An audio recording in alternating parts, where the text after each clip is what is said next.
জন্মছকে যখন চন্দ্রদেব বা চন্দ্রগ্রহ যখন আমাদের অশুভ হয়, তখন আমাদের মন মানসিকতার অবনতি হয়, মানসিক ভারসাম্য বা মানসিক শান্তি বিঘ্নিত হয়, মায়ের সঙ্গে সম্পর্কের অবনতি হয়, মায়ের শরীর স্বাস্থ্যে অবনতি হয়, মায়ের সঙ্গে মানে মায়ের থেকে আশীর্বাদ বা ভালোবাসা এইগুলো প্রাপ্তিতে ঘাটতি আসে।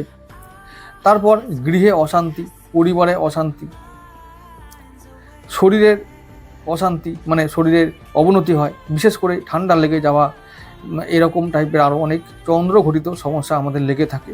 তো চন্দ্র আমাদের কি করে, মনের কারক। মন সবসময় ভালো রাখতে গেলে, মনের স্থিতি ভালো রাখতে গেলে চন্দ্রকে জন্মছকে শুভ হওয়া খুব দরকার।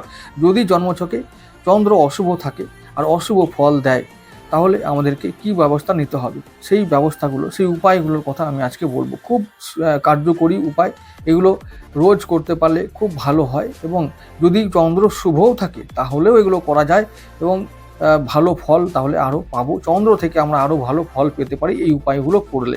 কি উপায়? 1 নম্বর, সোমবার শিবের পুজো করুন, আর মাসের প্রথম সোমবারটা উপবাস করলে খুব ভালো হয়। 10টি সোমবার এরকম করতে হবে, আর যদি সম্ভব হয় প্রথম সোমবারটা উপবাস করব, আর না হলে যদি সম্ভব হয় সবগুলোই উপবাস করব, মানে সব সোমবারগুলোতে। আর যদি তা না হয় অন্তত একটা সোমবার আমরা উপবাস করব।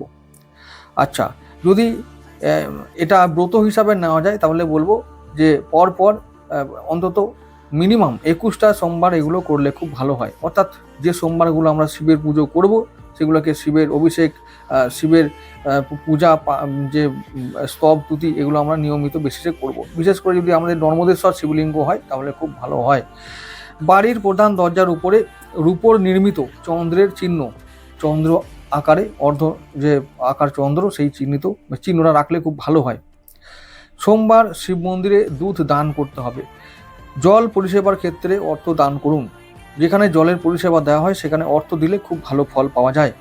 একটি অবিবাহিত বালিকাকে খাদ্য দান করতে হবে। একটি শঙ্খের মধ্যে 21টি চালের দানা নিয়ে তাকে সাদা কাপড় দিয়ে মুড়ে বহমান জলের মধ্যে ভাসিয়ে দিতে হবে, তাহলে আমরা চন্দ্রের জন্য ভালো ফল পাবো। এছাড়াও আরও কিছু আছে। মায়ের সঙ্গে সুসম্পর্ক বজায় রাখতে হবে, মায়ের সেবা করাটা খুব দরকার। কোনো ব্রাহ্মণকে সাদা বস্ত্র দান করলে খুব ভালো হয়। প্রতিদিন 108 বার চন্দ্রের তান্ত্রিক মন্ত্র পাঠ করলে ভালো হয়। সাদা চন্দন অবশ্যই আমরা কপালে রোজ পরব, আর আমরা চন্দ্রের প্রতিকারের জন্য আমরা মুক্তো ধারণ করব।